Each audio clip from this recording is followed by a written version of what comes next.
It's Texas Rangers time here on the call up. We are going to be breaking down a very pitching heavy farm system here. Some fun bats mixed in there, so don't worry, you'll get your hitters fix as well. But this is a more Jack McMullen themed episode, I think, with all of these pitchers. And I will say though, this system became very fun for me to dive into because there are so many arms that I think one we have not talked about a lot during the season, despite them performing. A couple that were not available, so that is obviously part of it. But I mean, a couple that I think we should have been talking about more. So very excited to do more of that on this episode. But also just an interesting farm in general, and I think indicative of some things that are changing in the Rangers system and the Rangers development, especially on the pitching side. So I'm excited to get into that, and there's definitely some commonalities across these arms, Jack. No doubt. It feels like it was probably a fun task for you too, because it was like, okay, what separates this right-handed pitcher from this right-handed pitcher that is like, fastball that isn't really a vert machine and then slider off of that. Like, I feel like it's a lot of similar guys that you're trying to decipher who's going to be better down the line. And that's a tough task. Also, like, is it just today or is my silver like really silvering on the side? Oh yeah, you are looking extra silver today. That's crazy. Is there more stress? Like the Mets are going to the NLCS. I thought I was pretty stress free. Yeah. I guess Brewers, you're already just adopting the Brewers fandom there. It's just turning gray. Why not, right? Pete Alonso just made me go full gray today. Kind of interesting. But hey, speaking of gray, there's a lot of like 25, 26-year-olds. I had the same segue dialed in. You beat me to the punch. Yeah, but there are a lot of older arms here. That said, some really good younger arms, though, at the top. That there's been a few things, a couple trends that I've seen. The Rangers all of a sudden have been very good at getting guys mechanically optimized to throw more strikes, and we'll talk about that on a case-by-case basis. But the other thing is they've got this slider that they're teaching, man. I haven't talked to anybody about that. If I do come into a conversation with a Rangers scout or somebody, it's going to be the first thing I ask is it a coincidence, or do you guys have something that you figured out? Because I'm almost positive it's the latter based on what I'm seeing. So many of these guys have these gyro sliders that have just been fantastic, but also they each have, I think several of the arms in the system have the ability to manipulate it as well. So it might be a little bit of both where they're targeting guys that just have that feel to spin it, but also I think they have something that they're preaching throughout the organization and getting guys to rip these nasty gyro sliders. So that'll be the theme of this episode here. Righties with nasty gyro sliders. And I love it because, at the very least, those guys will be playing in a bullpen, but I think you got a lot of starters here in this system. As always, you can follow along. The link is in the episode description with the full write-ups, rankings, the breakdown, the whole 9 yards. But if you're on YouTube, this is the part where we share the screen and Jack walks us through the names to watch. So we'll start at the bottom. Isaac Tiger, the best way to ever spell Isaac. Yep. Izack. 7th round pick in 2023 at a junior college. He was really good right away. And he was a sub-3 ERA with 59 K. 7th round last year. So his arsenal is like, I wrote in here hard, harder, hardest. It's a really hard fastball. It's a firm slider, and it's a split. I feel like lack of separation and lack of like quote unquote pitchability may limit his ability to climb as a starting pitcher, but it feels like they have a bullpen arm here in Isaac Tiger. This is a big league arm, I think so. He's further off, and that's why he's not in the top 15, but he was pretty seriously considered. Missed some time this year with injury. But I mean, when you look at the talent, barring injury, I think this is a big league caliber arm. He sat 95 with the fastball, overall in the season. But I mean, there were some shorter outings where he was grabbing 97. It started to taper off a little bit as he built up a few more innings after, missing some of that time. But that slider is there as well. He's got the patented slider, and no one could really hit it. But I am with you. It's 95, and then it's 87, and it's 90. And he has just really not had a great feel for that splitter at all. Small sample, but I think that fastball slider combination, if the command doesn't come along, will absolutely play in a bullpen. So I think they found an arm of some sorts here that could play at the big league level. And being that he has not pitched above high A, and he's already going to be 24 years old by the start of next season, I do wonder if they expedite him now more as that reliever, which wouldn't be the worst thing in the world, because I think that fastball slider combo will play. No, I can certainly see that, and he's got a split as well that he mixes in, and it works well enough. A guy that I'm pretty sure was number 16 for you is Paulino Santana, Yeah. big money outfielder in the Dominican Summer League. He signed for 1.3. He's 17 years old. The thing is, like, yeah, the numbers look good. He walked a ton. It was what 52 walks in 53 games. He K'd 38 times.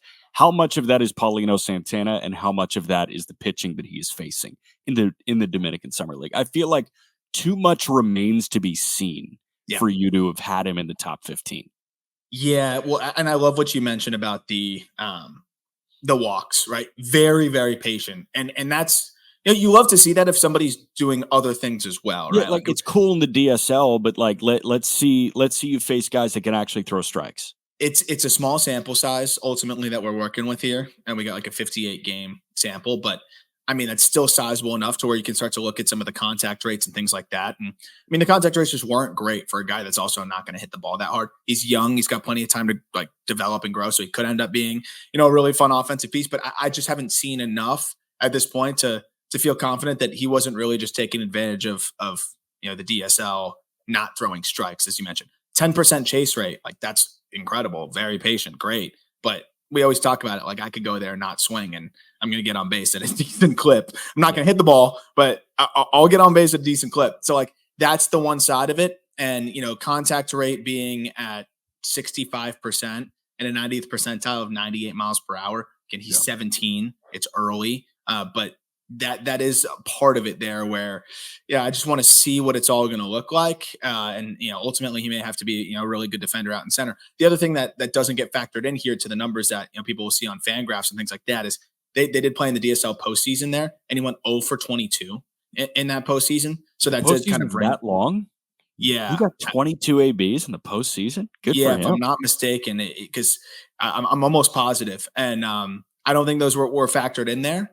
So regardless, finished the year 0 for 22 with 7 punch outs, and Ouch. again, I just want to see a little bit more big ticket guy. So obviously, it comes with some intrigue, but yeah, Yeah. instead of having that 829 OPS, it Yeah. drops down to 759 with the 0 for 22. So we'll just have to see. But the Rangers like to push these guys aggressively. His approach Yeah. will probably allow for them to do that. But if you're not going to have the EVs, and if you look at the swing, there's just not a lot of violence in there, then the contact rates need to jump in this next year. Yeah. So Paulino Santana near the top of the names to watch, probably because Yeah. of the intrigue that is there. Brock Porter is at the very bottom of the names to watch, as weird as that sounds. But Yeah. like I was kind of pressed to like leave him off, to be totally Mhm. honest. Right-hander got to high A. He signed for what I think it was the slot value of the 18th overall pick. It's a little bit more than what Kim Collier signed for in the 2022 draft. And he went in the 4th round. It was, slot manipulation. They underslotted Kumar Rocker big time. 3rd overall, and then they signed Porter, who was a 1st-round talent. A lot of people loved Brock Porter coming out of high school. I know you really liked Brock Porter coming out of high school. It was like, this guy, it certainly plays. And it did right away. Like, opponents hit 160 against him last year Yeah. in 21 shorter starts in low A. But this year, 19 and a third, he walked 24 between high A and the complex. Like, it all of a sudden, 98 is 91, and it doesn't Yeah. make any sense. No, it And makes and no he's not sense. landing it for strikes either. It makes no sense. I mean, the Brock Porter I watched coming out of the draft was a guy that averaged 96 miles per hour in the perfect game, All American game. And also, was sitting 96, 97 in some other summer circuit events. And then even through flashes in that, first pro season, as you mentioned, like there were some impressive things, and you could see some things to dream on, assuming that the velo was going to come back a little bit, and it just hasn't quite. And then he missed time this year. But the final rehab appearance, or like the final outing, I guess he made at the Yeah, rookie I don't level. I don't think it was a rehab. Like, Yeah, I think they just shut it down and they tried it again at the complex. yeah, that final appearance did instill some hope, though, where he threw 50 pitches and averaged 94. Okay. And in that outing, 3 innings of scoreless ball with 3 Ks. He's 21. He's 6'4", 205. And I agree. Like based on the performance and based on the numbers and the data, he's borderline, on the chopping block of even names to watch.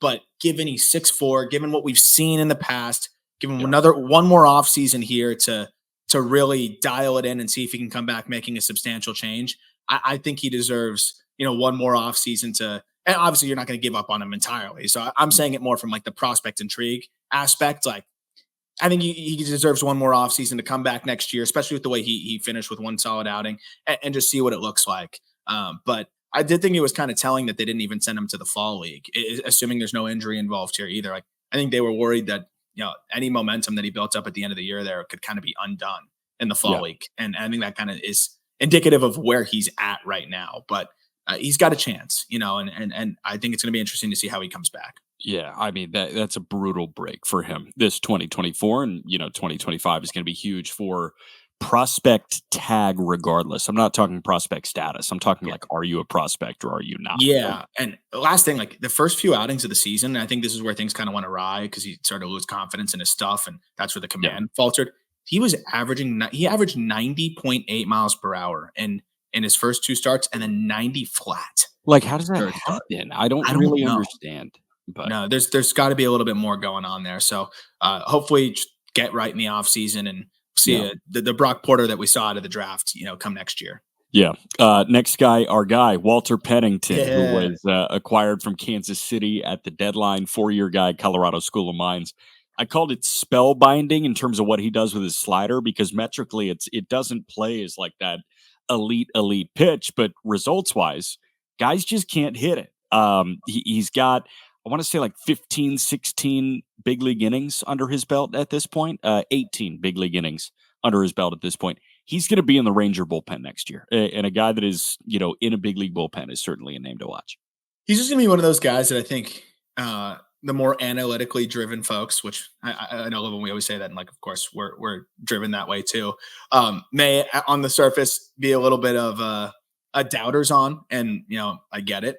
But metrically, that slider is like, it's nothing special. It's nothing that crazy. And obviously the fastball isn't. So like stuff plus models are going to spit out numbers that aren't pretty and whatever it may be.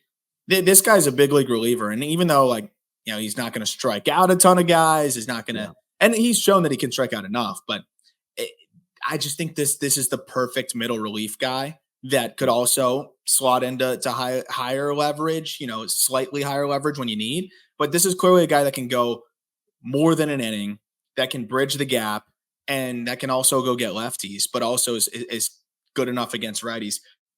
He's not going to be someone that you're going to want to put in the 8th and 9th inning.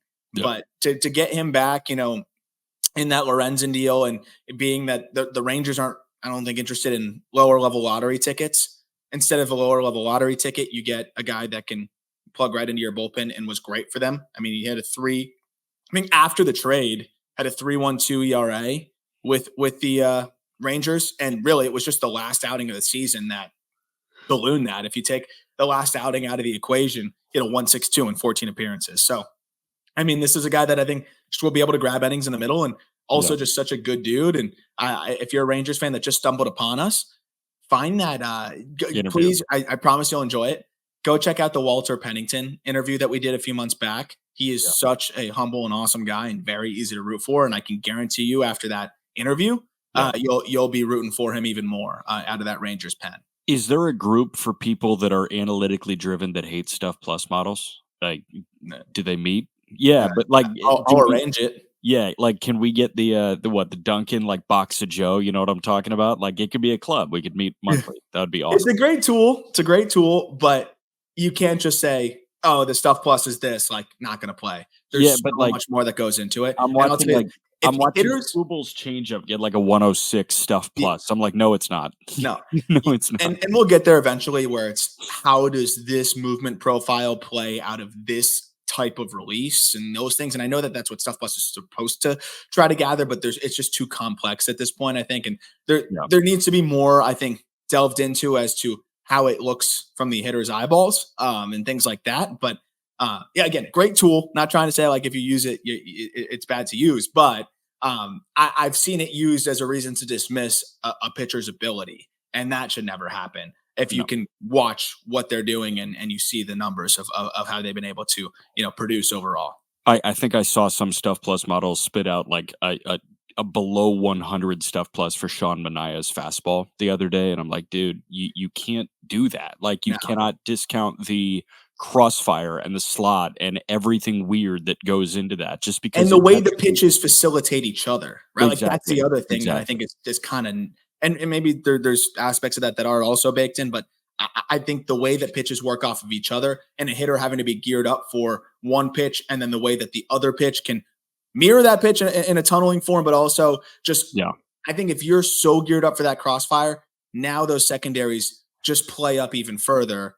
How do you show that in these numbers? And I think we'll get there eventually, but it's just not, it's not exact enough to definitively say anything about a player, I think, one way or another. Yeah, we're getting off the soapbox now, though.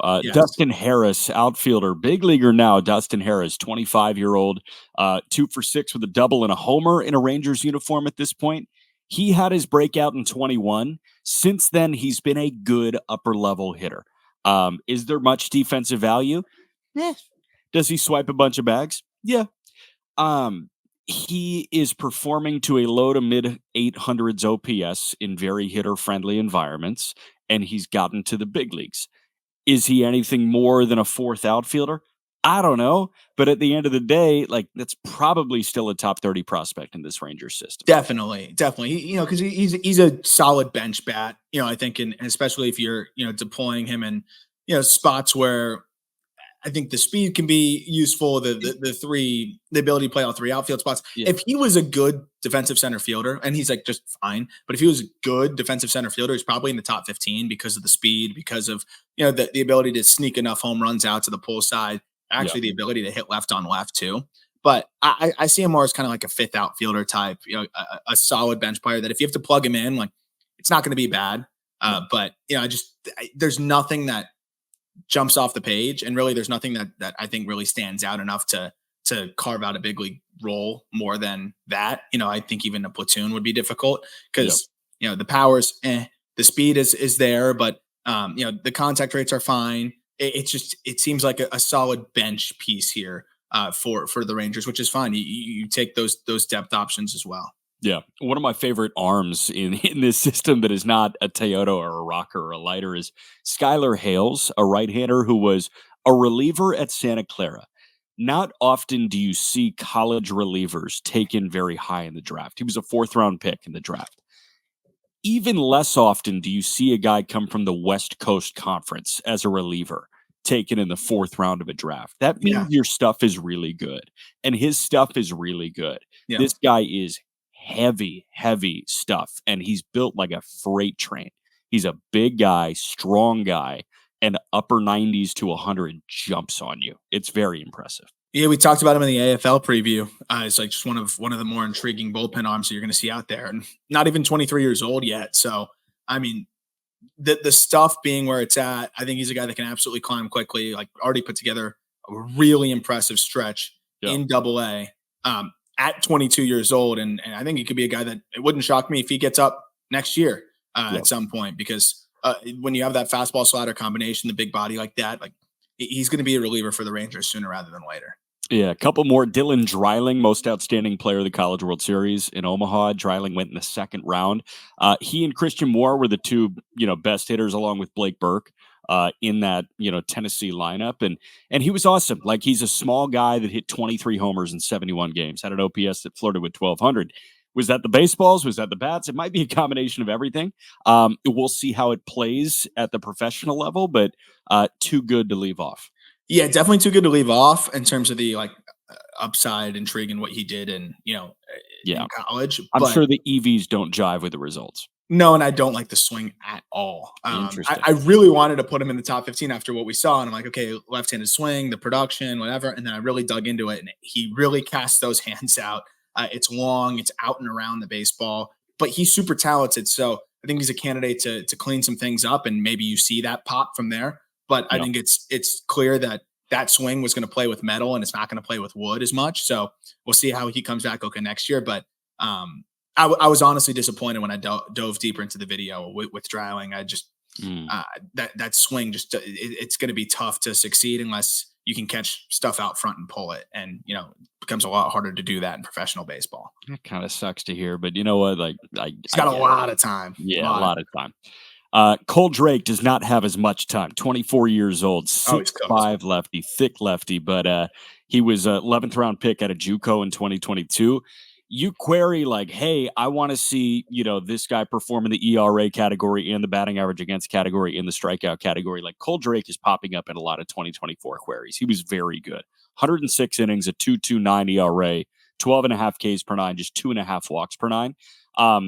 It's not overwhelmingly impressive stuff. They were impressive results, and that's a 24-year-old that was doing it at the lower levels. I'm very curious to see what his upper level season looks like in 2025. Yeah, it's so hard with these older lefties that have a good feel for the strike zone and some built-in deception, because that built-in deception, it can go two ways, where it'll just consistently be dominant, and it'll help your stuff play up at every stop. Or it's like, okay, that deception worked. It's like a trick, right? It's like a trick on a little kid. It's like, okay, yeah, you could trick the little kid, but now if you try to do that same trick on a 7th or 8th grader, it might not work the same way. And then at high school, where it definitely won't work. And then beyond, from there. So it's like, I think it's almost like that, where you have to figure out whether that deception and the funkiness that, he can kind of bring to the table here is enough with the kind of subdued stuff to still keep, some of these upper level hitters fooled and trick them, I guess. What I will say though is the ability to mix in 4 different pitches does help. Mm-hmm. And I think the 6'5" delivery, also another guy with my birthday out there, man. Like there's a lot of players out there with the July 17th birthday. Shout out Jordan Lawler as well. But the 6'5", shorter extension is kind of weird to me. Like when I saw the numbers, I was figuring, okay, he must really get down there and get out there. And he doesn't. It's like 5'7" extension. So that's where I'm a little worried. Like, okay, is 91 to 92 going to play the same way? But he does get good carry from a slightly below average release height for a guy that's that tall. And I think to be able to mix in that fastball, curveball, changeup, cutter, this could be a 5-starter. And honestly, probably a guy that is not far off from the top 15 if he had a little bit more time in Double-A. But even if you include that postseason outing, I mean, he had a 1.13 ERA in 24 innings in Double-A. So he could easily be a guy that with a good start in the upper levels next year can absolutely, climb up this system despite being in his age 24 season. Yeah. Guy that's pretty far off is Aiden Curry. Right-hander, got up to high A. Got 3 more names to watch here. Curry, you'd be hard-pressed to find a weirder path to professional baseball than Aiden Curry. This guy, undrafted free agent signing after the COVID-shortened 2020 draft out of high school, was at Fordham Prep in the Bronx, was going to go to Bucknell, and in turn signed a professional contract. When's the last time you think Bucknell lost out on a guy? That might have been the first time ever. And I guarantee that head coach said to his wife, one of our guys is going to go play for the Rangers. And she was like, the hockey team? I have no idea, but absolutely bizarre. Aiden Curry is a taller, lankier guy that frankly, I wish pitched with more lank to him. Mm-hmm. He has this very cookie cutter delivery from that unique frame that I feel like he's leaving something on the table. It was weird enough. Opponents hit under a $1.80 against him last year, but this year, different beast. He had a 6.5 ERA. It was either Curry or Stefan in terms of a name to watch. That was an undrafted high school guy in 2020, and I just sided with Curry. Yeah, I like the upside of Curry a little bit more too. I mean, the stuff was definitely standing out more in the beginning of the season, and then I think just piling up the innings, so you saw his velocity start to taper off a bit. So, I mean, when he's sitting in the mid 90s, like he had through some flashes, it looks a lot better. But I'm with you. You want to see him kind of, I think, command the mound a little bit more and be a little bit more of that power pitcher. But being that he's still just 22 years old and he won't turn 23 until the end of the season in 2025, I think there's still plenty to like here. And that slider is enough to, I think, also make him a bullpen candidate at the very least. Yeah. 2 more guys. Yeremy Cabrera is fascinating. $10,000 IFA guy in the 2022 cycle. He was amazing in the DSL age 17 season. Amazing. 329, 445, 559 in 46 games in the Dominican. Came stateside, pretty good again at the complex. Got to low A down east, horrible. I don't really understand, but he won't turn 20 years old until July 2nd. He's already flashed legit power. So certainly like a name to watch. Yeah, you nailed it on the he's flashed legit power. I'm pretty sure he hit one like in the complex league, like 460 feet. And I think his listed weight is still like 155 or something. Yeah, if I have one other complaint, that it's going to be that when it comes to minor league baseball stuff, please, it's not that hard to update their heights and weight. Tell us what a guy's injury is and tell us what their height and weight are. Please. I still don't know. We're going to get to it. I still don't know what kind of surgery one of the pitchers got that we're going to talk about. But Cabrera, big power potential, I think, here from the left side, despite not being a big guy. I actually like his move, too. It's like an early, controlled hanging leg kick, but the way that he honestly commands the lower half and gets into his backside is pretty impressive. Just gets long, and the contact rates kept him just out. And I think, just a little bit of a doubt of where he's going to play defensively. It's definitely not going to be in center, so corner, a little bit more pressure on the bat. But still another guy. There's so many candidates here that I think could easily play their way into the top 15, and Cabrera's another one of those where if he shows some improvement in low A, and I shouldn't say some improvement, if he looks solid in low A next year, definitely a guy that starts to, I think, ascend in the system. Yeah. Last but not least, Dane Acker, right-hander, was in Double-A this year. Was part of the Elvis Andrews return in 2021. He wasn't throwing much, and then he's thrown a lot over the last 2 years, and he's been good. 164 innings at a 2.84, at a 3.05, and 97 innings this year in Frisco. The fastball is not really, really good, but at the end of the day, it's a fastball that pairs with a downer curveball and a solid enough changeup. He's 25 years old in Double-A. Let's see it at the beginning. Yeah, the changeup came along, which helps, I think, but it seems like depth arm, maybe middle relief option. When they moved him to the bullpen, seemed to be a lot better for him. Once he started going in those shorter spurts, it seemed to be a lot more. The stuff seemed to stuff more, and his final 7 appearances, 12 and a thirds innings scoreless. So that's something to hold on to. And just kind of monitor there. But he finished the year really strong and ticking back up to 95 in the 1 to 2 inning spurts. Yeah, right? He was overpowering hitters. So that is something to hold on to there, and could be a big league arm in that capacity there. But yeah, I like when the stuff stuffs. I prefer that over when the stuff doesn't stuff. No, it usually doesn't bode well for pitchers. So. We're going to get into the top 15 here, which starts with the best performer, I think, statistically in the Rangers system. But before that, a quick break. All right, number 15, a guy who is out there in Arizona. We will see him in the coming days, Alejandro Osuna. Osuna, I mean, he pretty much improved across the board this year. And 2 years ago, I think was kind of that coming out party where he started to show hey, this guy's got some tools and he can run into some baseballs despite not being the most imposing figure in the world. I saw him out in Charleston. I think as part of that coming out party, and you could see the bat speed. You could see the twitchiness there. There's definitely a lot of whiff. And I think when you look at how productive he has been this year, it's pretty, and just was through the regular season, it's pretty crazy. I was expecting much better underlying data because I mean, he got up to Double-A and put up a 151 WRC plus in 57 games.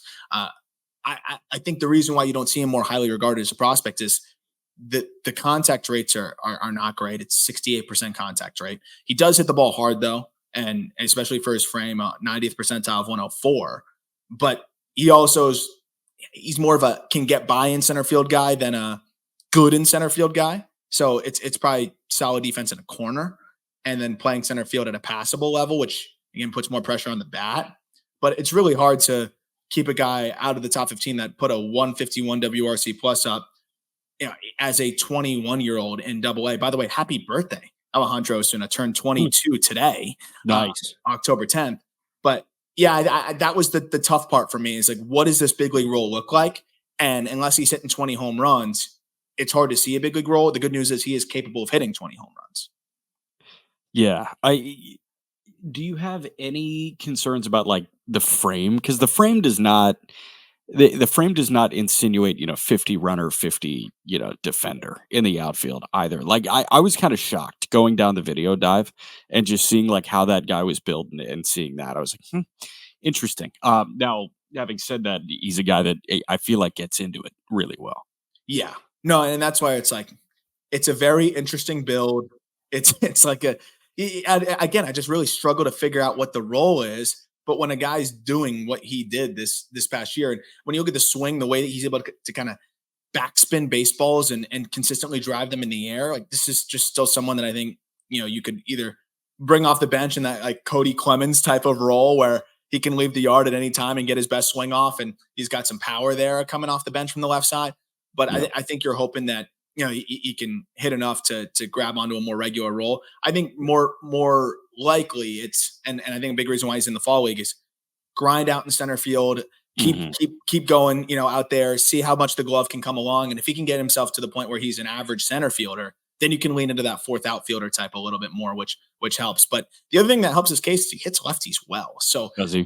So it's just a really tough profile. But being at 22 and having just turned 22, so it'll be his age 22 season this coming year, with success over a pretty large sample in AA. Yeah, might just be one of those guys that just does everything well enough to back into a second division regular role. But it again, it's very difficult to figure out what exactly it will look like. But if you keep putting up numbers, makes it a little bit easier for everybody, even if they can't really picture it. Well, and it's just so hard to assess too, because like at the AA level, you put up numbers. At the AAA level, you go. Like, frankly, it might be easy to put up numbers, and then you get to the show and you're seeing, the best pitchers on the planet. We're in a weird spot with minor league baseball, and I feel like Osuna could be a guy that is a victim of that, where he's really good in the upper levels, and then he gets to pitching that is twice as good, and it's like, oh, okay, well, we'll see some deficiencies exposed, but he's going to get there, and that's awesome. Absolutely. And also, before we get to the next player who's a pitcher, just wanted to remind, in case we forget, Jack Leiter by our standards graduated. He's 35 and 2/3 innings. Two guys, by the way, because Leiter debuted in 23 and threw in 24. Owen White is at fewer than I want to say 10 innings in the major leagues, but Owen White has thrown in the big leagues in 23 and 24. Guys that have thrown in 2 different years, we're good. If you've done 2 big league camps, and you've thrown like parts of 2 big league seasons, we want to talk about players. This is a minor league podcast. So, and with Leiter, 35 plus innings has always been our cutoff, and he eclipsed that. And, but for reference, would have definitely slotted into that like 6-7 range there. And that's more a testament to the other arms, which we're going to gush about in a little bit. Fair. 14, Mitch Bratt, left-handed pitcher. Of course, you might remember that name. Like if you're like, why do I know Mitch Bratt? He's the guy that pitched for Canada. Yeah. Right? It was Canada. Yeah. Against USA and got crushed, understandably so, if you look at that lineup.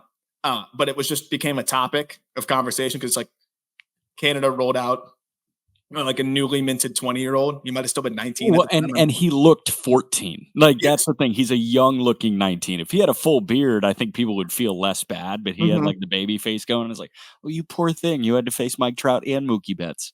Yeah, like Jacob Steinmetz came in, for Team Israel, in the Diamondback system, but like he's 6'7", so people were a little bit less like, oh, poor kid, even though he looks young too. But yeah, so it was a little bit of the deer in headlights thing. I thought, Bratt went out there and pitched with some guts, and that kind of kept me in tune with him and just seeing how he's doing. And honestly, as a pro, he's been really good, given what he brings to the table. Like you always wonder how the 6'1" pitchability lefty's going to perform, especially in some of these more hitter friendly environments. And I thought he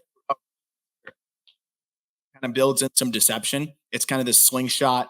The way he hides the ball from the left side, he stays closed and then whips it around. He also gets above average vert from a below average release height, which always helps, of course. And you pair that with the fact that he hides the ball, and just seems like it's kind of jumping on hitters a little bit more quickly than what you would expect from 90 to 92. He has touched 95 several times, so there is hope that there's a little bit more in there.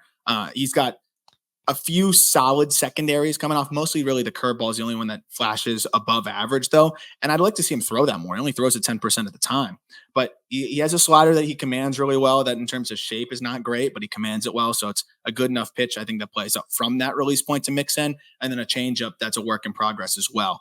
Those 2 pitches are going to have to come along, because for a guy like him, I think you're going to have to keep hitters on their toes with 4 pitches and have them guessing a little bit more. But it does help that fastball just clearly has some built-in, I think, deception and underlying characteristics that help. And I mean, he had a 26.5% in zone whiff rate on that fastball, 17% whiff rate overall. Like that's really good for low 90s, and opponents hit just 224 against it. So Yeah. he's got some good things going for him there. And that's why I think that there's a shot that he can be a 5-starter. And I think something that really helps too is he's incredibly mechanically consistent. He Mhm. is a guy that is going to look the exact same on every pitch. And to be honest, like I'm shocked that the changeup is not better than what you have graded and performed, because a guy that is mechanically consistent should be able to find a changeup pretty Yeah. well, especially from the left side too.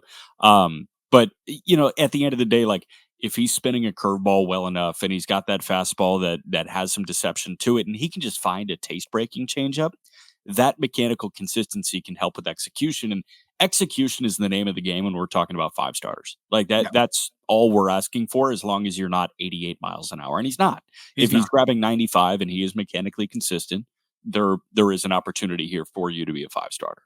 And the thing that I think also stands out is that he really didn't get, hit too hard in terms of the long ball and things like that. Like, sure, fair amount, but nothing crazy. 10 home runs and 25 starts when you're pitching between high A and the Texas League as well. And on top of that, you mentioned the mechanics and that side of it. 68% strike rate overall, and that's with the changeup clearly being a work in progress for him. I'm with you. Like a guy that has this kind of feel to pitch, it might just be as simple as finding a grip that works for him. He could come back next year with a grip that works for him, and that totally changes things, because we just talked about how the fastball has some vert to it. So Yeah. the changeup's going to play well from that release off of that. If he finds that, all of a sudden, I feel a lot more confident about the 5-starter. Right now, it's more of that like six starter, the guy that's kind of up and down and plugging in and spot starting. But finding that changeup can be enough to be that 5-starter. So slider pitch design is, I think, all the rage right now. Especially in this Rangers system. Yeah, this Ranger system, like slider pitch design, I think is what gets the most pub. But in terms of changeup pitch design, I think that's a very underrated pitch that is getting manipulated now by a lot of different places. Like I know Tread working on that spike change really helped Hayden Birdsong, where he spikes. I think it's the middle finger. Well, Like I think there's more options, right? Like there's more a things ton to of options. try. That's the beauty of pitch design. That is the beauty of a drive line. That's the beauty of a tread. That's the beauty of, a bunch of different places like this, where they'll just find new ways to make people throw something that they want, like a certain movement profile on. So growing up, like the way you threw a changeup was either a straight change, right? Or it was a circle change. Like there were a lot of kids our age that grew up throwing a circle change because that was the changeup you had to throw. Nobody threw a Vulcan. And like, listen, people are going to have, it takes until you're about a teenager to realize that you have the hand that is, able to do that. But like a spike change is a thing now. There are so many guys throwing splitters now, which is awesome. And that was a thing, but like it's more present now. I feel like the changeup is evolving now, and he could figure that out in a simple offseason.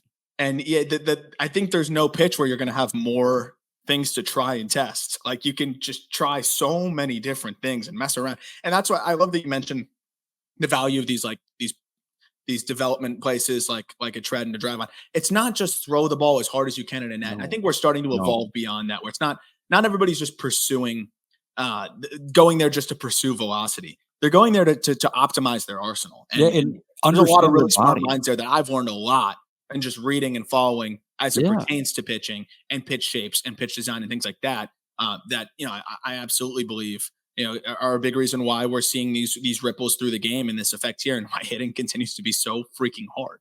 Yeah, absolutely. 13, guy we've talked about a little bit in the past, is just kind of an emergent player. Another theme in this system, by the way, $10,000 IFA signings that the Rangers just keep nailing. Echedry Vargas, great year overall. It's just some of the underlying stuff that keeps him out of the top 10. Middle infielder. We talked about the Rangers like to push guys quickly. They pushed him relatively quickly, and he earned that.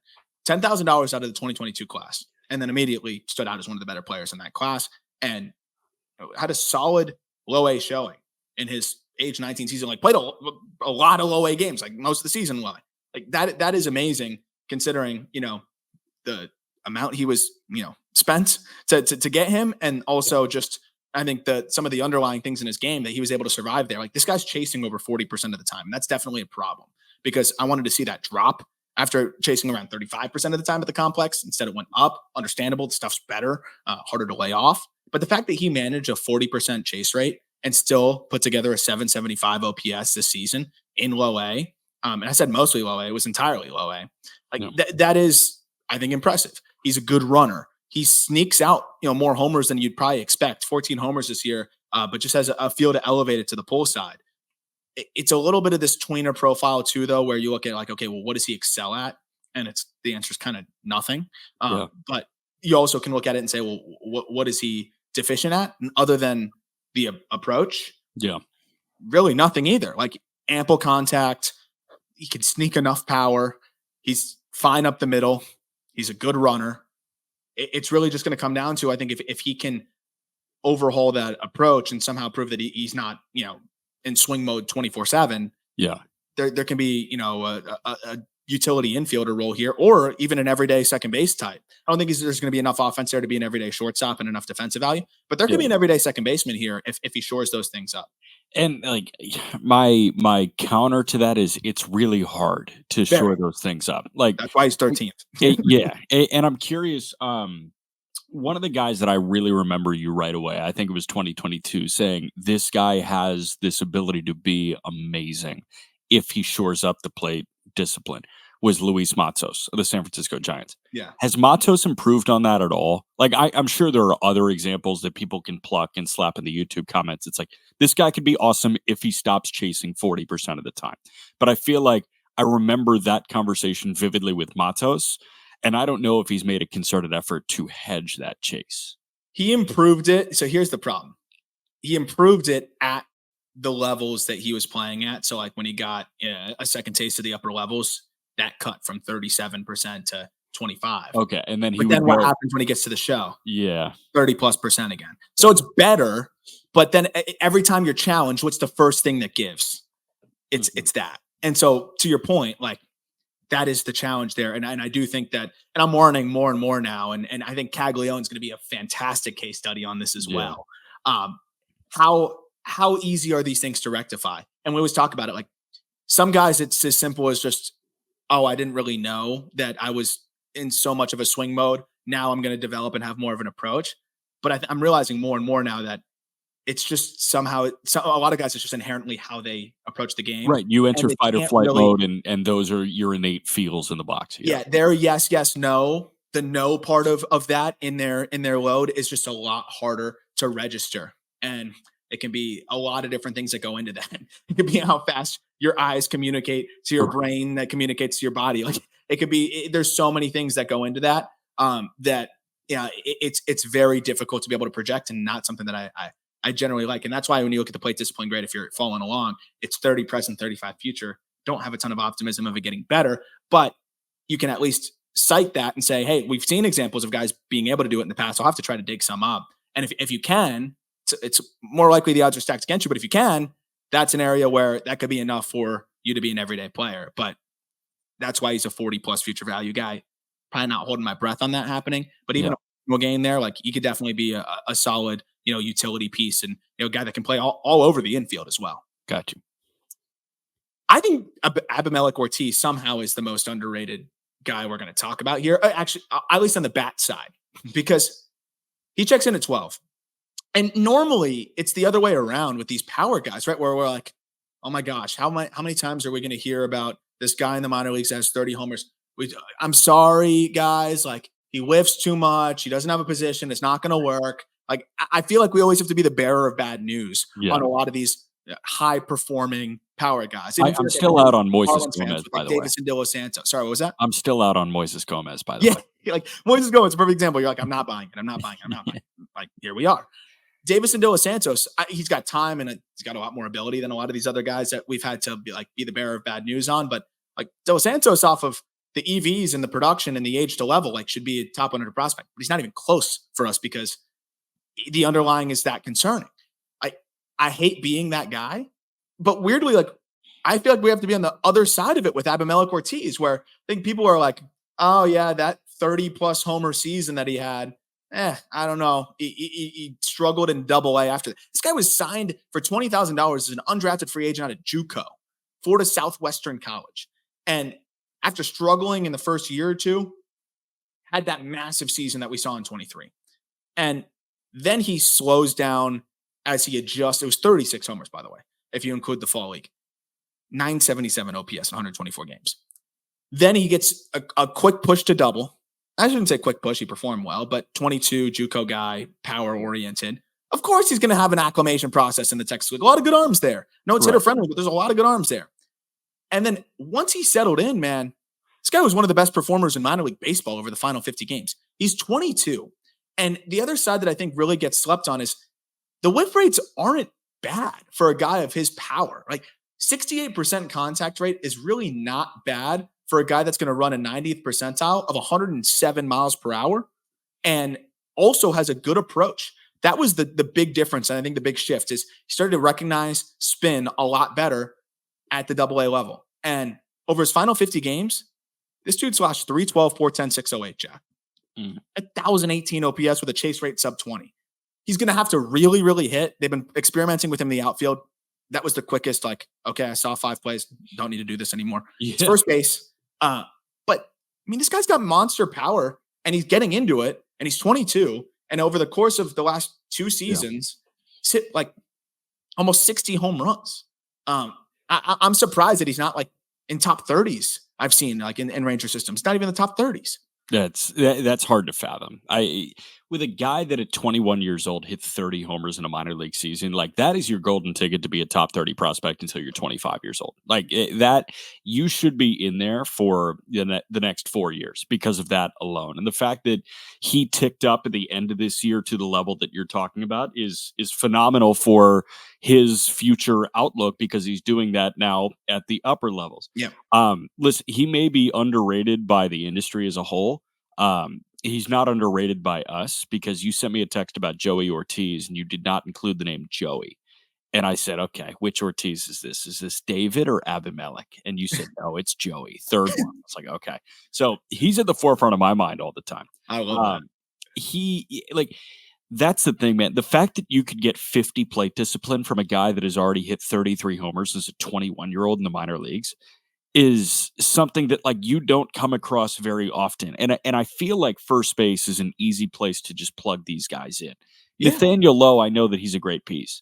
How long is he going to be there? It's not like you're going to pay him. Like, let's be honest here. So I feel like this makes a ton of sense to have a guy like this high up.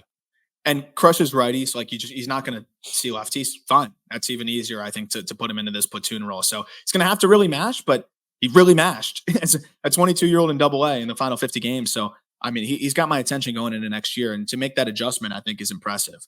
Yeah. 11 is a guy that doesn't have to mash as much. And we're just kind of hoping to see anything from him offensively from a consistency standpoint. It's very easy to carve out a big league role for him because of everything else he does. Cameron Cauley, shortstop, 3rd-round pick in 2021. They gave him like $1 million, I think, to sign him away from trying to remember where he was committed to. I can't remember off the top of my head. But regardless, this is probably the best athlete in the system. Like 70 runner. He was an all-state receiver in Texas. His dad played 3 years of professional baseball in the White Sox system. He also is a plus defender at short. He could play third. He could play second if he wanted to, and he's going to be great all over the map there. Swings and misses a ton, but he does also pack enough of a punch where I think he can hit 15 home runs. This guy screams super utility type.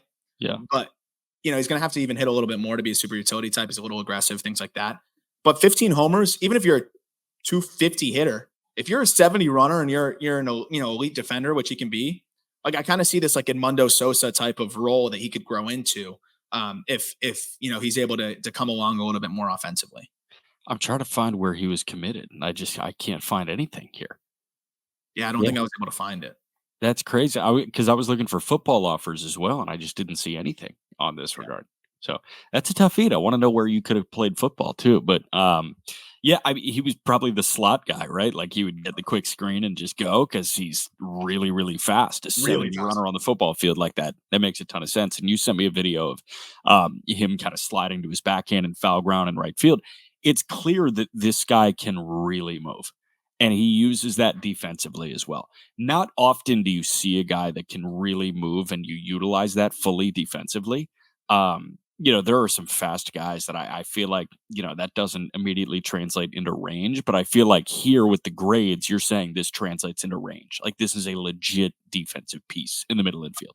Oh, yeah, and I almost wonder, like, to even further lean into that super utility, like, if they start mixing him in the outfield a little bit too, and then at that point, you can really palate the fact that the bat is gonna be below average. Because I think there's a chance that the bat can be fringy, but, if it's a 40 hit and 45 power, like, if you're doing that, like, tapping into all of that, right, that means you're probably a 240 hitter, and you can hit out 15 home runs, 10, 15 home runs.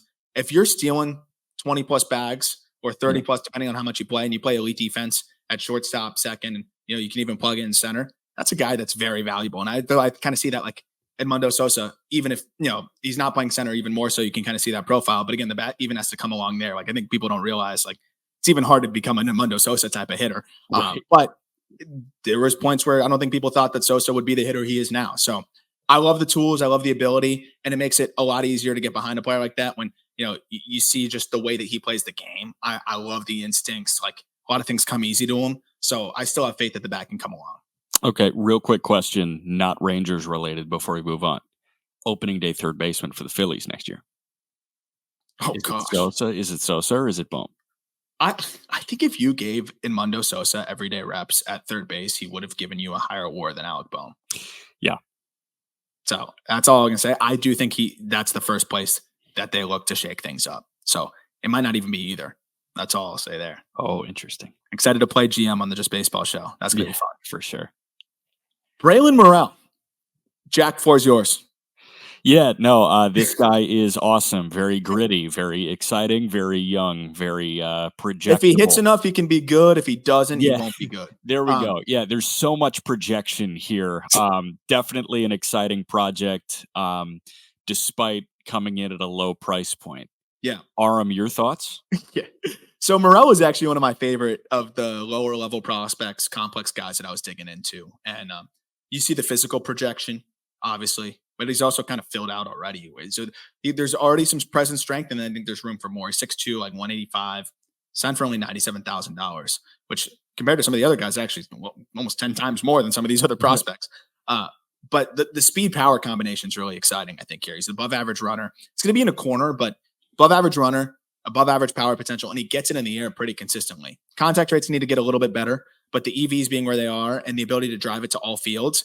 And I'm looking at this swing where, the lower half is still not even where it needs to be. Like it's still a work in progress. So if you're not really using the ground yet to the best of your ability, and you're still producing above average exit velocities for your age and hitting the ball in the air, like that tells me that he's got a good feel to just generate that ideal path. And as the rest comes along, I think there could be a lot to like there. I see, 20 plus homers. I think even 25 if it all works out, and above average speed that can go into a corner. And 40 games this past year, this guy hit 313, 407, 587 at the complex. And that's, Arizona complex, which is definitely a step up from the DSL. And he put up great numbers in the DSL. So, it's hard to argue against the numbers he's put up, and the impact and the data stands out. But I do have some swing and miss concerns, and we'll see how that looks when he gets a full season taste next year, which I assume he's going to start the year in low A. Only question for you: does he have cards?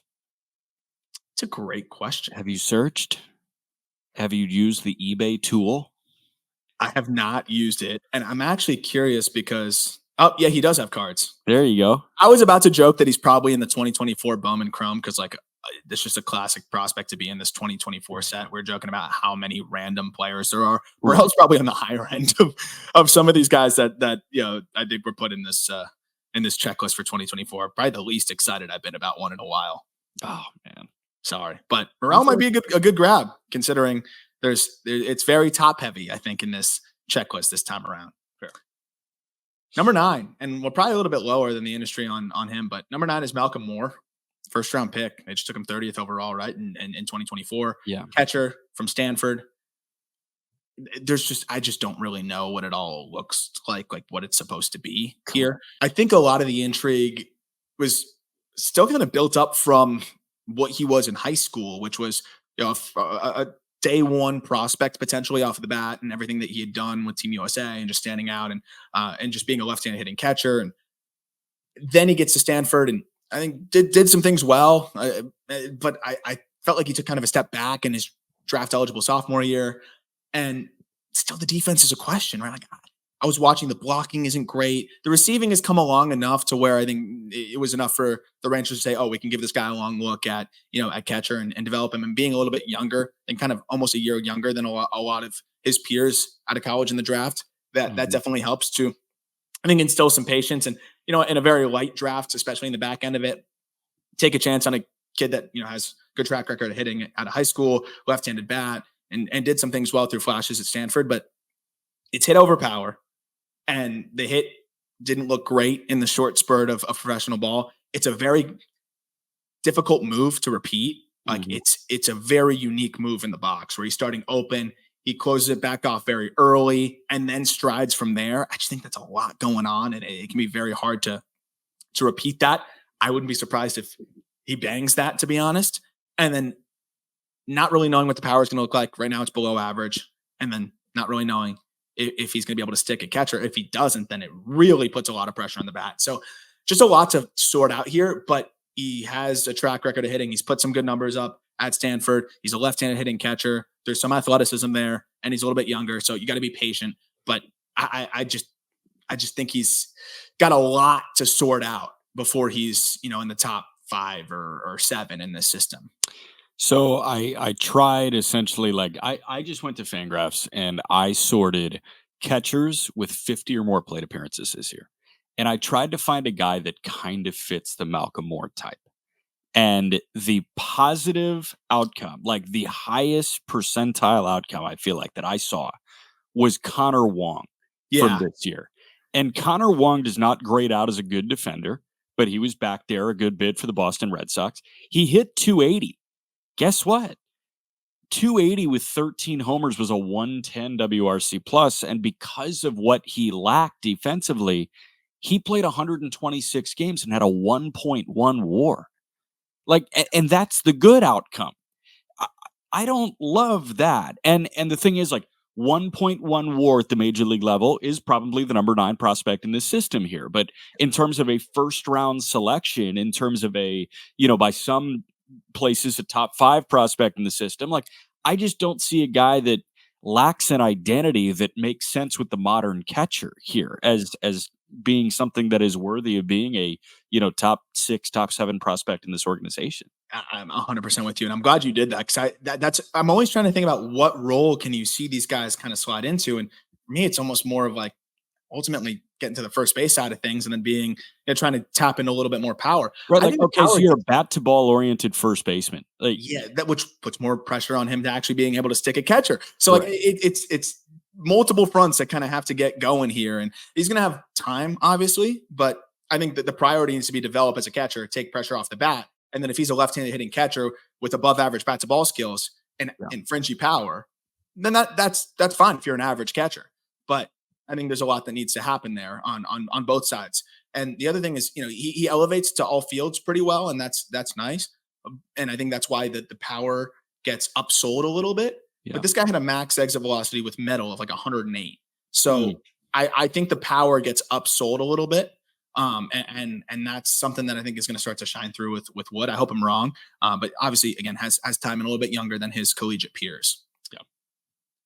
Another lower level prospect that was probably my favorite of all that I delved into, Yolfran Castillo.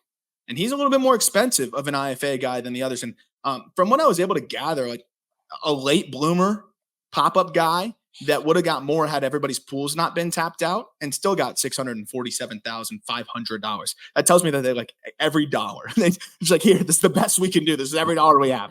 But big thing with him was the glove is so impressive for a 17-year-old at shortstop. And a 17-year-old who's 6'3", 165. Everything I said about Morel in terms of the lower half, times 2 with Castillo, it is a very, very, very raw swing. But his hand-eye coordination is really impressive, where, his body kind of takes him out of it. He does not use the ground at all. It's stepping in the bucket. You might as well just be playing fungo almost at points where, there's just no involvement of the lower half. But he's able to just have this barrel accuracy that's quite impressive, and his approach stands out. So mean, running a contact rate, despite your mechanics not being great, of 84% and an end zone contact rate of 93%. I know it was only 35 games, but still 164 plate appearances. That wouldn't have been enough for him to be in the top 10 for me. But then you see 6'3". You see that he's legitimately could not do more to take away from his power mechanically. And I think it'll be a very easy fix as he just gets more reps. He's 17 and 6'3". It's so common for these taller, younger prospects to struggle with that. But then you look at plus speed and an above average to potentially plus defender at shortstop. Like the bat doesn't even have to be that good. He's a plus runner who has good hand-eye. He could be a slap hitter. We're watching Jose Iglesias do what he's doing right now. Right. And he can be a slap hitter around the yard with a great approach. And if he's a plus runner with plus defense at short, which it looks like he has the goods to do. Yeah. It's a very valuable player. So that's why I like him. And then you have the physical projection here. Yeah. But of course, if next year the mechanics are the same and the production kind of stalls, then we'll see. But I mean, definitely the numbers he feasted on the DSL competition, no doubt about that. But he was so good that they brought him up to the Arizona Complex League, and it was more of the same. He was still really good there. So, I mean, that paired with the glove and the speed at 17 years old, I think this is kind of the best guy that they've got at those rookie levels. Obviously, I have not much to add here, but a 20-point difference in projected, to real-time game power is hilarious and even funnier when you start at 20. Like, that's really my only thing here. But the guy that you are describing now, like the archetype that you are describing is absolutely a valuable piece to have. And like you're betting on, it almost feels like you are elevating from Cauley because you have this projection offensively. Yeah. Versus Cauley is more of that finished product, and that there's a tapped ceiling offensively. Yeah. This guy can, maybe be a better defender, maybe be a better runner. And by the way, like he has a ton of time to get better offensively. Well, and it's like a 5'11", older, a little bit older, actually like 4 years older guy cutting down on whiff, or a 6'3" guy adding power. Yeah. At 17 years old. I think the latter is a lot more likely. And that's, I love that you mentioned that because it's exactly how I see it with Castillo. Yeah. Number 7. Don't need to spend too much time on this guy. He's a big leaguer, but I'm sick of him. Yeah, I'm very sick of him too. He's in the bucket. We talk about it at the beginning of every year in the off seasons of like players we're sick of talking about, like please graduate. Justin Foscue, with all due respect, a little sick of talking about you as a prospect. He got up to the big leagues and it was ugly. But so is the case for a lot of guys this past year. I was surprised at how bad it was, though, considering how good the bat to ball is and how good the approach is. He's a lefty masher, and I think the short side of the platoon is ultimately going to be his role. And I think if there's any shorter term role for him, it's going to be to kind of spell the short side of the platoon of like a Nathaniel Lowe or some other lefties. But I don't even know if he's shown enough at the big league level yet, obviously, to be able to prove that he can be that guy. But 25 years old at this point, it's going to be 26 at the start of next year. Yeah. It's above average hit. It's above average plate discipline. It's average power because he outslugs the EVs and can elevate to the pull side. But there's almost no defensive utility and almost no, really base running utility there as well. It's either below average or like fringy second base or first base, which is tough and I think puts more pressure on that bat. So I don't know if he's a trade chip or if they just really like him as that lefty masher bench piece or whatever it may be, but he's a big leaguer. It's just, I don't know if I'm starting to lose hope on the everyday role. I think he could be a second division regular, but I'm starting to think he's more of that, platoon piece, which is great. It's still a guy that can accumulate to WAR if he's deployed in the right spots. And, the defense isn't as much of a liability. And I think the approach in the bat to ball will prevail enough.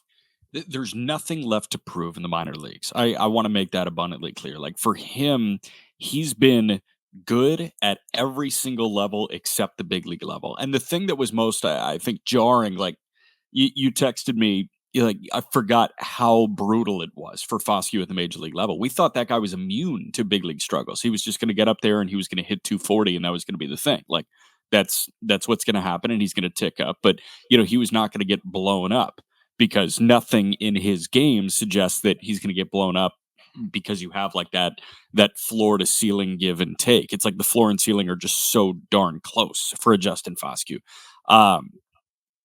it feels like, it probably needs to happen somewhere else that isn't Texas, because he's going to get up, he's going to get a 10-game sample if a guy gets hurt. And then when that guy comes back, he's going right back down, and he continues to mash at AAA, and like, okay, what are we still doing here? So I feel like this is trade candidate 101 for the Texas Rangers. And with everyday at bats, like he could end up being a guy that just like can do enough of Settle the in. walk and hit and enough slug to where he's again that like second division regular on the right side of the infield. So I think trade chip. Totally different type of player, but similar situation. He and Kobe Mayo are in similar situations here. And Mayo, like, they're going to make space for him. I have zero doubt in my mind. But in terms of like entering a high stress situation, and like, I don't really understand why there was no clear runway for Kobe Mayo in 2024, but there wasn't. Heston Kjerstad, same deal. It's like there's no clear runway. I don't understand why there isn't one, and that's a Baltimore problem. This one makes more sense because he's trying to displace Marcus Semien, who's always like he can sleepwalk his way to the league leader in WAR at second base. And Nathaniel Lowe at this point, it's like, you're not displacing him. He's going to make $11 million this year. Exactly. Only maybe short platoon, and maybe that could be the role that they put him into because they've held on to him this long. I'm interested to see if they really have a lot of confidence in him in that maybe short platoon role. Yeah. Getting into the litany of starting pitchers now. Winston Santos, number 6.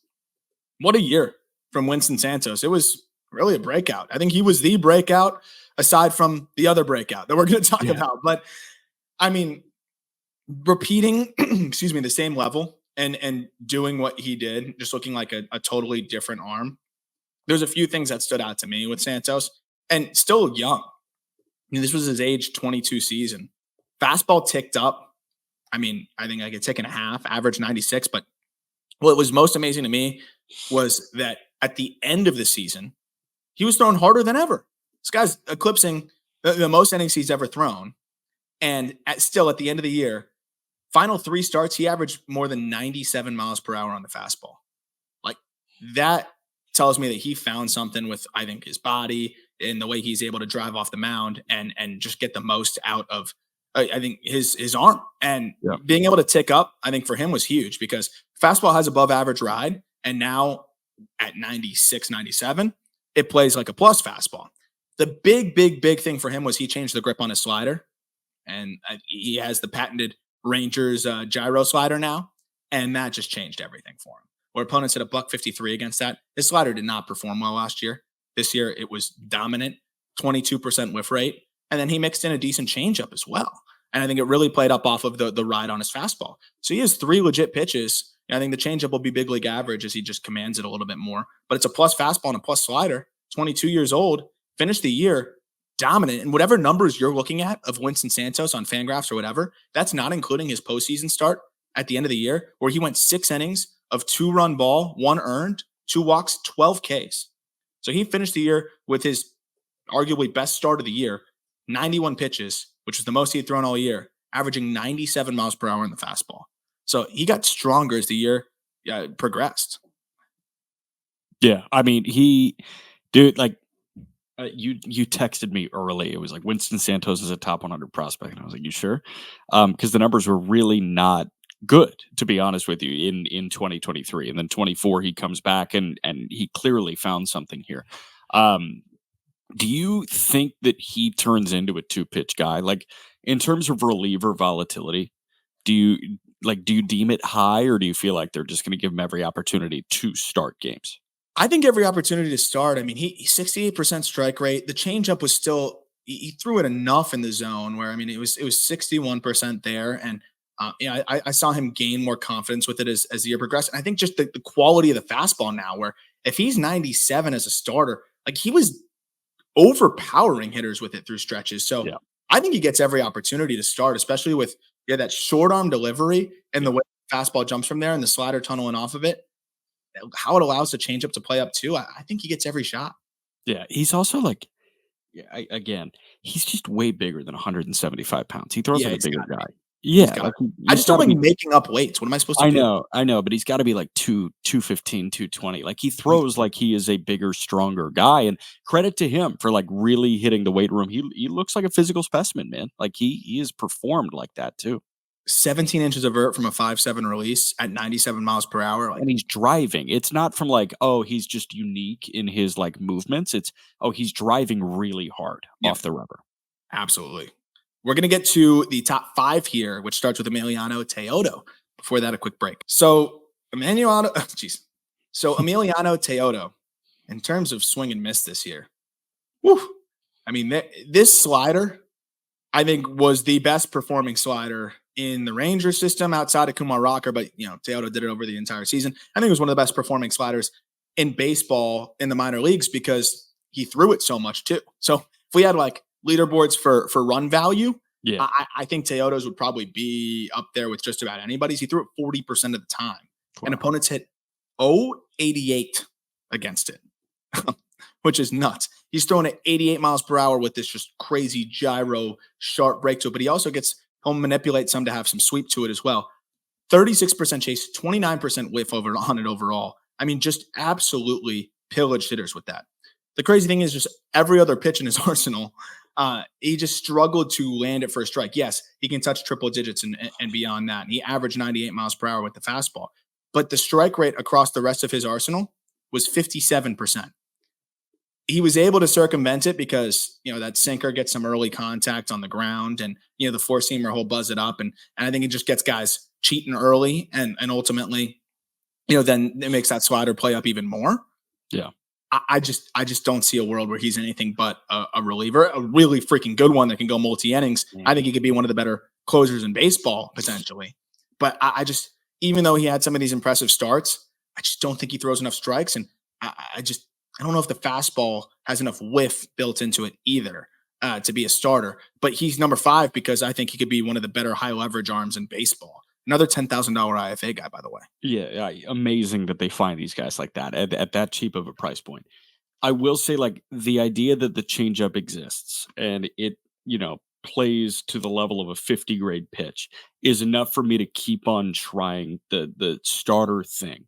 But I see what you're saying, and like I watch him and I'm like, wow, you're kind of slingshotting this thing, but it's 100. It's shades of Ben Joyce. It's not a clear cut like a Brody Hopkins thing, but it is shades of Ben Joyce where I'm talking about like you get serious like horizontal kind of rotation from Teodo, and that's really cool. And obviously it helps the slider play up big time. Oh yeah. It's not it's 100, but it's not one of those that's like going to beat you if you only have your fastball. The good news is there are some outings where he only has his slider, and that pitch is amazing. Yeah. So I see that, and I would love to see him as like a closer because the Rangers are going to need a closer at some point very very soon. But like I feel like he goes to AAA and gets every opportunity to start, and I feel like his big league debut does come as a starting pitcher. Yeah, I'm very interested to see how they handle him. Being that they've got some arms coming up, and they've got some arms there already that are getting healthy, and they've got a busy rotation, and that's a guy that could make your bullpen a lot better internally without having to go make any major moves. I got to see this guy out there in the AFL last year as a reliever, and it just the stuff was just ridiculous. He sat 100 in those outings. So I think when you have that sinker and four seamer now sitting 100 instead of 98, makes a big difference because his shape isn't great. And he has ditched the four seamer more for the sinker, and that's helped a ton in terms of just being able to survive as a starter. And I'm with you that they may give him more opportunity as a starter out of the gate. But I think ultimately hitters are going to start to get more comfortable against that fastball. In the minors, 98 can play a little bit better, especially when you're effectively wild. But as big league hitters, probably lay off that slider a little bit more. It's still going to dominate, but lay off of it a little bit more pressure on you to locate that fastball, and then a little bit more pressure on you at that point to get whiff or weak contact off the fastball. I could see some challenges arising there. I think high leverage arm and a really good one, and 50 future value as a guy that I think is a reliever ultimately, I think says a lot. I think he could be a really damn good one. Yeah. I think number 4 might be a guy that deserves as much shine as anybody, but unfortunately, I think this would have been the year where he gets that shine. Got hurt right in spring training. Jose Corniell. He had a monstrous year in 2023. He was signed for $330,000 by the Seattle Mariners in 2019. I think before he even threw a pitch in the Mariners system, got traded to the Rangers as part of the Rafael Montero trade. And then 2023, after struggling through his first 2 pro seasons, 2023 was his coming out party. And he was so good that even with the 2 years of struggle and a 1 year of impressive stuff and showing, the Rangers added him to the 40-man roster. But right before the season, he threw in spring training and unfortunately had to undergo elbow surgery. We never found out if it was the brace or Tommy John. I've looked everywhere. They never said it. So we don't know. But this guy has a starter's arsenal, man. And he's got everything about him screams like number 4 starter at the big leagues. And I think he could be even better than that. I think he'd be a 3. Yeah. It's an above average fastball, plus slider, above average changeup, and an average cutter with above average command. Like, assuming he comes back and the command's still there and everything, looks as it did in 2023. Yeah. This guy screams high probability big league starter. Yeah, and that's probably the separator between him and Teodo, because I know that we were talking on the phone yesterday and I was like, are you sure Corniell's ahead of Teodo? And you were like, go watch him. Like, okay, yeah, it makes more sense. And the fact that he has a 4-pitch mix that he can really turn to and all of them are 50 grade or better is absolutely the separator there. One of them is a starting pitcher and one of them can be a good starting pitcher. And the other is a guy that is probably making a move to a high leverage arm. Yeah. I think it's just so hard because it's a sliding scale and there's no concrete way to look at it. Okay, you have a really good setup guy versus a 5 starter who is valued greater. It's always like a toss up, but you have a high leverage setup guy. You have a really good setup guy versus a guy that can be a good 4 starter. I would side with the good 4 starter. Starting pitchers are just harder to find. And I think he's got a shot to be a 3, and I think that's enough where it's like, okay, he could be a fringe 3. Yeah, that's where I tip the scale over to, the starter side of things. And I'm with you there. I mean, what stands out to me is you have that fastball at 95 that he lands for a strike at a 67% clip in 23. The slider, which, clear plus pitch. It might even be better than that, to be honest. Like, opponents hit 109 against it in 2023. He landed that for a strike at 70% clip. His changeup, which he has a phenomenal feel for, he landed for a strike at a 65% clip. And then his cutter, he landed for a strike at a 67% clip. So he's got 4 pitches that he can mix in pretty consistently, too. It's 40% usage on the fastball, 27 on the slider, 17 on the change, 16 on the cutter. And it perfectly works off of itself, I think, to be able to get righties and lefties, right? Fastball slider with the righties, they're in trouble. And his slider is a little different. It's more of that like sweeper. So he actually doesn't have the classic Ranger slider as much. And then being that it's a sweeper, okay, it's not going to play as well against lefties. Well, he's got the changeup to spell lefties and that cutter that he added in 23 to also keep lefties uncomfortable and have to worry about a third pitch as well. So I think that arsenal across the board with the command and some of the characteristics that he has, I'm a big fan of his. And he does get, I think, pretty good vert on the fastball as well. So there's really not a hole to poke in his, I think just outlook, and being 6'3" as well. As you kind of look across the board, also gets slightly above average extension, like 6'7" extension as well. Yeah. There's really not a deficiency there. It's just above average or a little bit better across the board. That's why I think he could even scrape closer towards that 3 starter. And that right there is the separator. Yeah, 100%. Next guy has become, I think, one of my favorite pitchers in minor league baseball that we haven't talked about at all this year, because this is why I love doing these team-specific dives where I can dive a little bit deeper. And oh my gosh, could this guy be even better than that? Alejandro Rosario. This is some crazy stuff. They signed him they drafted him in the 5th round of the 2023 draft. Yeah. And that was after a 7.11 ERA, I think it was, at the University of Miami. Yeah.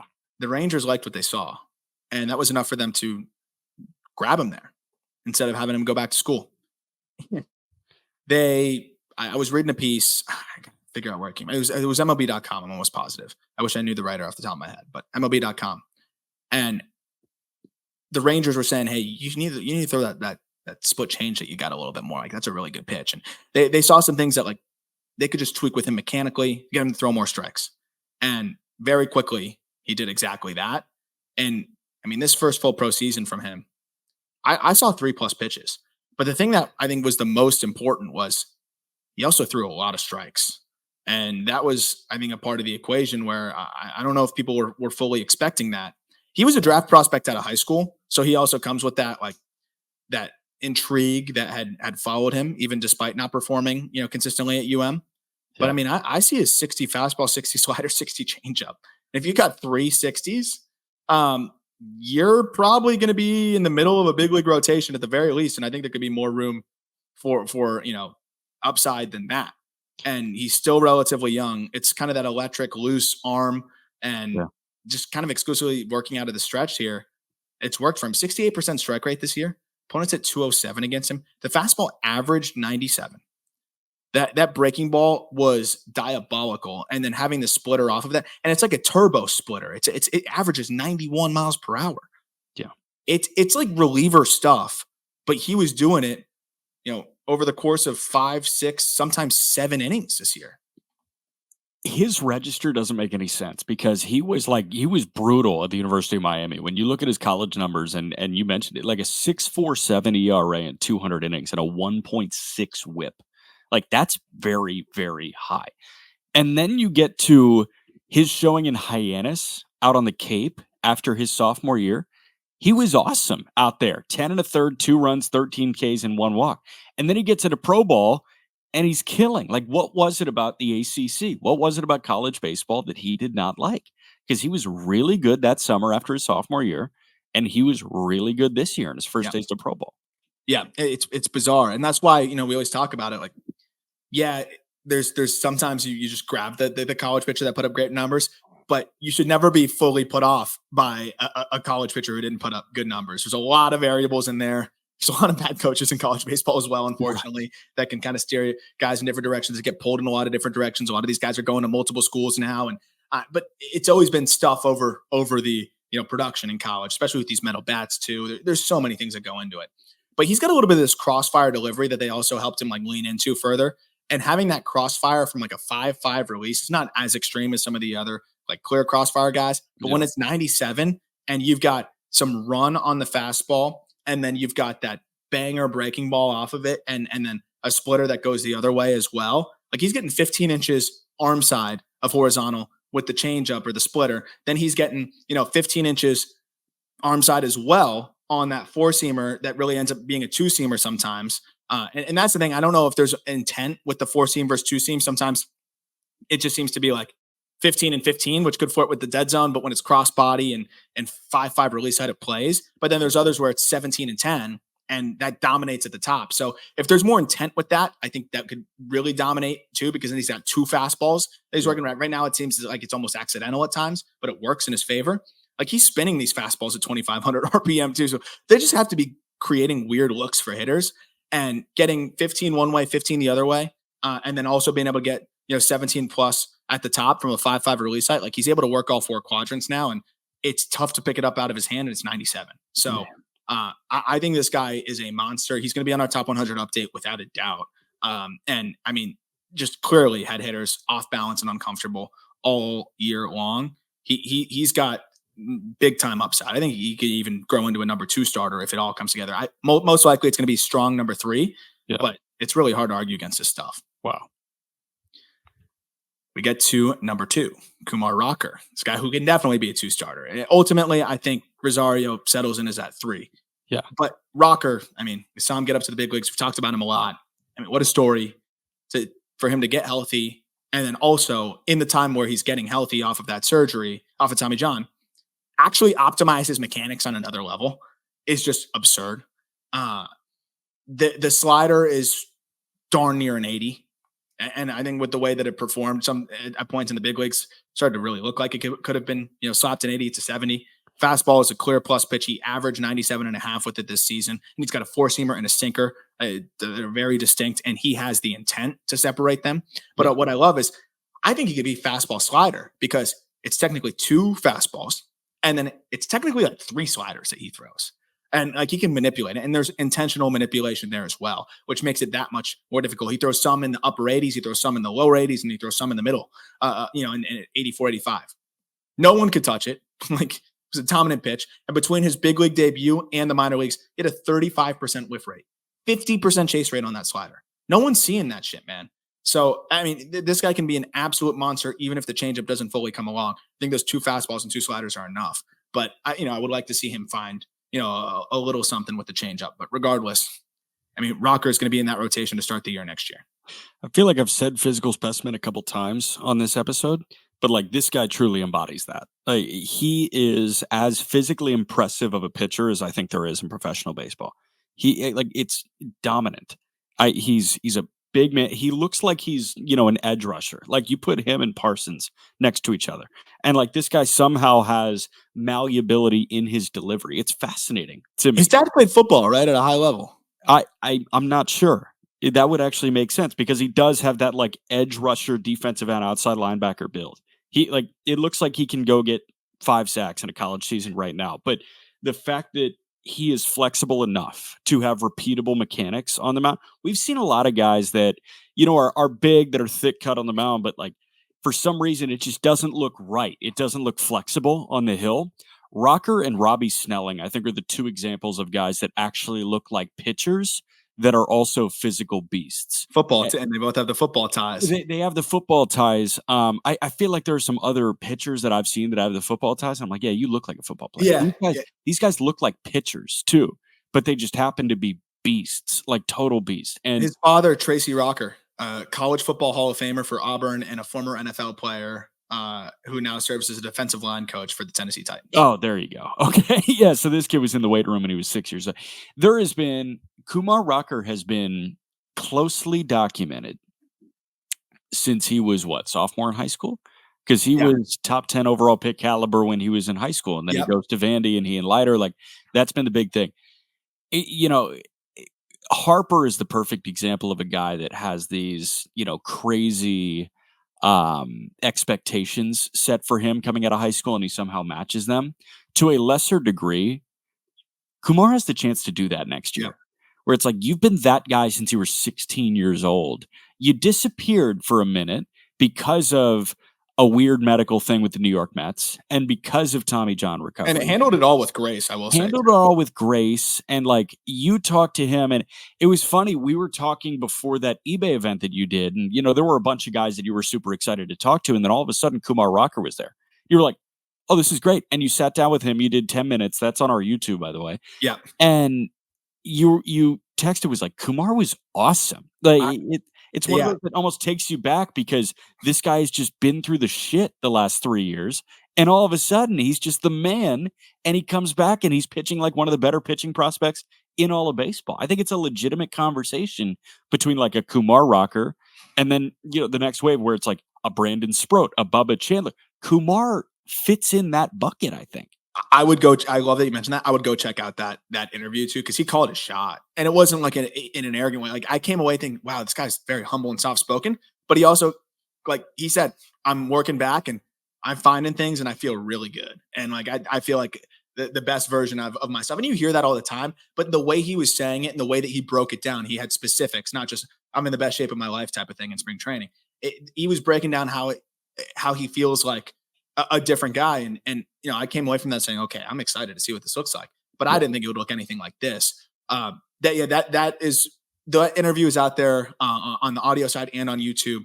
And I highly encourage that one as well, because that was really cool to kind of see him. I'm actually going to go back and see like what exactly he said, because I think there were some specifics about slider and things like that where like he called his shot. Like he was so confident, but even through all of the BS that he had to go through, kind of just kept his head down, kept doing his thing, and just knew that the cream was going to rise to the top. And that's exactly what's happened here. And I can't wait to see, a full rookie season from him next year. He showed well at the big league level. I think there was some adjustment there where, you could see where when the command wasn't totally on and guys start spitting on that slider where, okay, how do you adjust there when you have to be a little bit more fastball heavy? And that's going to become very location dependent. And I have confidence in that, because that sinker is going to allow him to get the ground balls when he needs them. And I think that's going to be the big focus is, can you be efficient when you don't have that slider clicking on all cylinders?